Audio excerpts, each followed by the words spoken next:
सत श्री अकाल, नमस्कार। मैं हूं द ग्रेट खाली। और जो कल टूल टैक्स फ्लोर पे जो हैपन हुआ है उसके बारे में बताना चाहूंगा। जो कल टूल टैक्स के मुलाजिम है उन्होंने जो बेतमीजी करी और बोलते हैं कि भाई आप नीचे उतरो, फोटो खिंचाओ सबके साथ, तब गाड़ी जाने देंगे, नहीं तो हम नहीं जाने देंगे।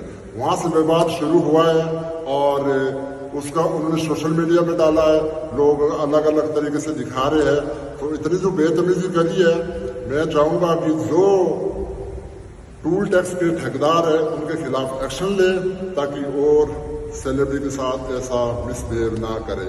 तो दोस्तों, जय हिंद, जय भारत। तो सत श्री अकाल, नमस्कार। मैं हूं द ग्रेट खाली। और जो कल टूल टैक्स फ्लोर पे जो हैपन हुआ है उसके बारे में बताना चाहूंगा। जो कल टूल टैक्स के मुलाजिम है उन्होंने जो बेतमीजी करी और बोलते हैं कि भाई आप नीचे उतरो, फोटो खिंचाओ सबके साथ, तब गाड़ी जाने देंगे, नहीं तो हम नहीं जाने देंगे। वहां से विवाद शुरू हुआ है और उसका उन्होंने सोशल मीडिया में डाला है, लोग अलग अलग तरीके से दिखा रहे हैं। तो इतनी जो बेतमीजी करी है, मैं चाहूंगा कि जो टूल टैक्स के ठेकेदार है उनके खिलाफ एक्शन ले, ताकि और सेलिब्रिटी के साथ ऐसा मिसबिहेव ना करे। तो दोस्तों, जय हिंद, जय भारत।